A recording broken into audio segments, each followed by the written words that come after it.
Hello everybody, வணக்கம். இன்னைக்கு உங்களுக்கு நான் காமிச்சு கொடுக்க போகிற ரெசிபி பான்பீடா.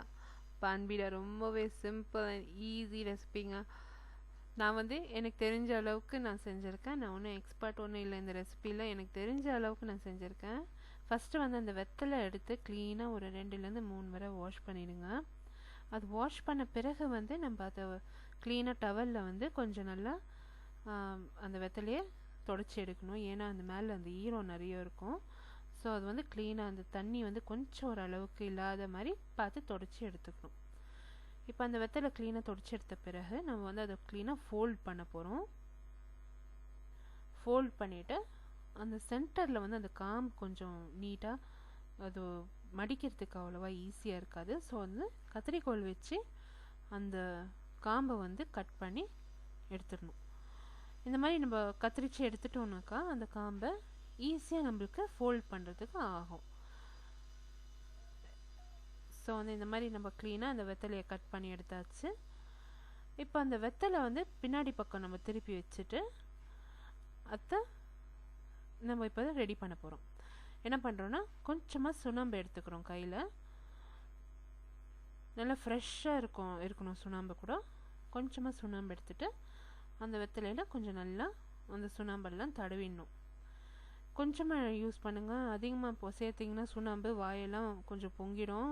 பார்த்து இந்த சுண்ணாம்பு மட்டும் சேர்க்கணும், ரொம்பலாம் சேர்க்கக்கூடாது. எங்கள் வீட்டில் பண்டிகை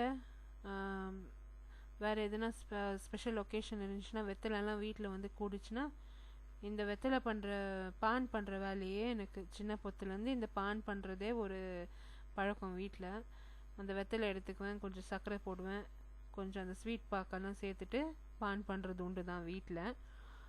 எதுனா ஒன்று செஞ்சிட்ருக்குவேன் நான் சின்னப்போ வீட்டில். இப்போ கூட அந்த பழக்கம் எனக்கு விட்டு போகல. அந்த வெத்தலை வீட்டில் சேர்ந்தாக்கா இந்த மாதிரி பான் பண்ணுறது உண்டு.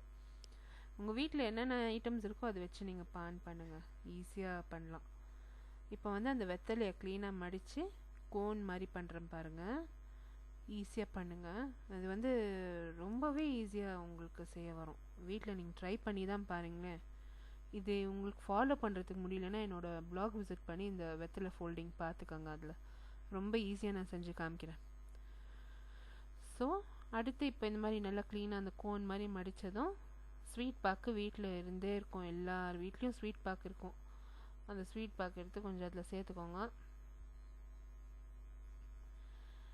அடுத்து அந்த ஸ்வீட்டு சோம்பு, இது கூட எல்லார் வீட்லேயும் வாங்குறது உண்டு தான். அந்த ஸ்வீட்டு சோம்பு கொஞ்சம் சேர்த்துக்காங்க. இந்த கலர் கொப்பரை உங்களுக்கு வீட்டில் கிடைக்கலன்னா, உங்கள் வீட்டுக்கிட்ட கடைங்களெல்லாம் இந்த கலர் கொப்பரை விற்கலைன்னா நீங்கள் என்ன பண்ணுங்கள், கொப்பரையே நல்லா திருவிட்டு அதை சேர்த்துக்கோங்க. எதுக்கு இந்த மாதிரியெல்லாம் நம்ம சாப்பிட்ணுன்னா, வயிற்றுக்கு எதுனா புண்ணுன்னா எதுனா இருந்ததுன்னா அது கொஞ்சம் தணிக்கும்.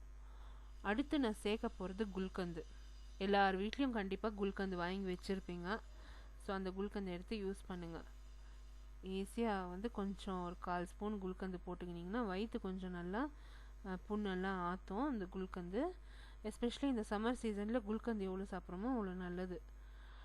அடுத்து கொஞ்சமாக அந்த செரிஸ் சேர்த்துக்கோங்க. அந்த டூட்டி ஃப்ரூட்டி எல்லாம் ஈஸியாக நம்மளுக்கு மார்க்கெட்டில் கிடைக்கிறது. ஸோ அது வாங்கி அதை கொஞ்சம் சேர்த்துக்கோங்க. இது நீங்கள் அப்படியே மடித்து மேலே ஒரு செடி வச்சு டூத்பிக் குத்தி நீங்கள் சர்வ் பண்ணிடலாம். அப்படியே சர்வ் பண்ணிடலாம். எனக்கு இன்னும் கொஞ்சம் எக்ஸ்ட்ரா ஐட்டம் நான் 2 ஐட்டம் ஆடப் பண்ண போகிறேன். ஏன்னாக்கா எனக்கு அந்த ஏலக்காய் தூள் அண்டு லவங்கம் வாசனை கொஞ்சம் அதிகமாக பிடிக்கும். அந்த லவங்கம்லாம் நம்ம மெல்றப்போ நம்மளுக்கு அந்த பல்லுக்கு நல்லா உறுதியாக இருக்கும். இன்னும் கொஞ்சம் பல்லுக்கு ரொம்ப நல்லது எஸ்பெஷலி. ஸோ நீங்கள் அந்த லவங்கம் அண்ட் ஏலக்காய் தூள், ஒரு சிட்டிக்கை ஏலக்காய் தூள் சேர்த்துக்கோங்க, ஒரு லவங்கம் சேர்த்துக்கோங்க. சேர்த்து கொடுத்தா ரொம்ப நல்லா இருக்கும். அது சென்ட்டும் ஆகும், ரொம்ப நல்லாவும் இருக்கும். அடுத்து அந்த வெத்தலை மேலே இருக்கிற போர்ஷனை மடிச்சுட்டு அது மேலே ஒரு செடி வச்சு அந்த டூத் பிக்கு அந்த குச்சி எடுத்து நல்லா சொருவி எல்லாத்தையும் செக்யூர் பண்ணிவிட்டு இதை சர்வ் பண்ண வேண்டியது தாங்க. இதோட சிம்பிள் ரெசிபி, வேறு எதுவுமே இல்லை. நீங்களே வீட்டில் பண்ணுங்கள், எந்த பான் கிடைக்கும் போக தேவையில்லை. ஸோ இந்த மாதிரி செஞ்சிட்டிங்கன்னா ஈஸியாக இருக்கும். ஆனால் எனக்கு ஒரு இந்த வெத்தலை மேலே ஒரு வெறி பாருங்கள். எந்த பான் கடை பார்த்தாலும் நான் போய் நின்று அங்கே பான் வாங்கி சாப்பிடுவேன். எனக்கு அவ்வளோ இஷ்டம் அந்த ஸ்வீட் பான். அடுத்து வந்து சாக்லேட் பான். டீனேஜர்ஸ் ரொம்ப பிடிக்கும் சாக்லேட் பான். அதை நான் செஞ்சு காமிக்கிறேன். நான் வந்து கொஞ்சம் வித்தியாசமாக செய்கிறேன். அவங்க வந்து நார்மலாக அந்த சாக்லேட் பானெல்லாம் செய்கிறப்போ வெறும் சாக்லேட்டில் பண்ணுவாங்க. நான் கொஞ்சம் வித்தியாசமாக செய்கிறேன்.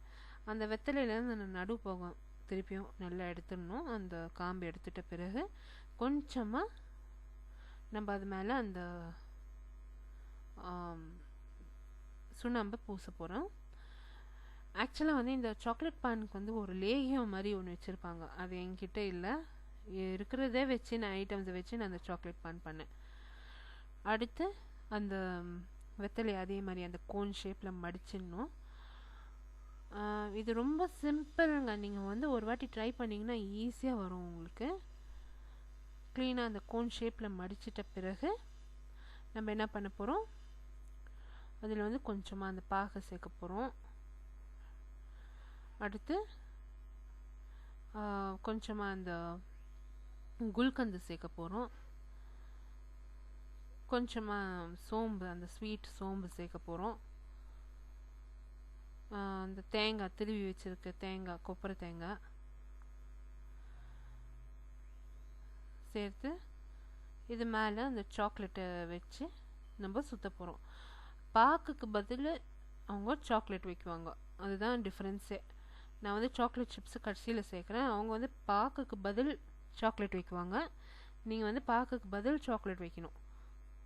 எனக்கு அந்த பாக்கு கொஞ்சம் பிடிக்கும். ஸோ அதனால் கொஞ்சம் அந்த பாக்கு வச்சுக்கங்க. அதுக்கு பிறகு அந்த சாக்லேட்டெல்லாம் கொஞ்சம் வச்ச பிறகு ஒரு லவங்கம், கொஞ்சமாக ஏலக்காய் தூள் சேர்த்து மேலே மடித்து அதை நம்ம சர்வ் பண்ண வேண்டியது தான். ரெசிபி இன் டீட்டெயில் வந்து என்னோடய ப்ளாகில் இருக்குது. ப்ளாக் விசிட் பண்ணி இந்த ரெசிபி ட்ரை பண்ணுங்கள். அமேசிங்காக இருக்கும். உங்கள் வீட்டில் யாருன்னா விருந்து கூப்பிட்டிங்கன்னா எல்லாருக்குமே இது செஞ்சு அசத்துங்க. ஸோ உங்களோட காமெண்ட்ஸ் எல்லாம் எனக்கு போஸ்ட் பண்ணுங்கள். நான் வந்து உங்களை எல்லாரையும் அடுத்த புதிய ரெசிபியோட உங்களை எல்லாரையும் நான் திருப்பியும் சந்திக்கிறேன். அதுவரை நன்றி, வணக்கம். தேங்க்ஸ் ஃபார் வாட்சிங். Bye bye.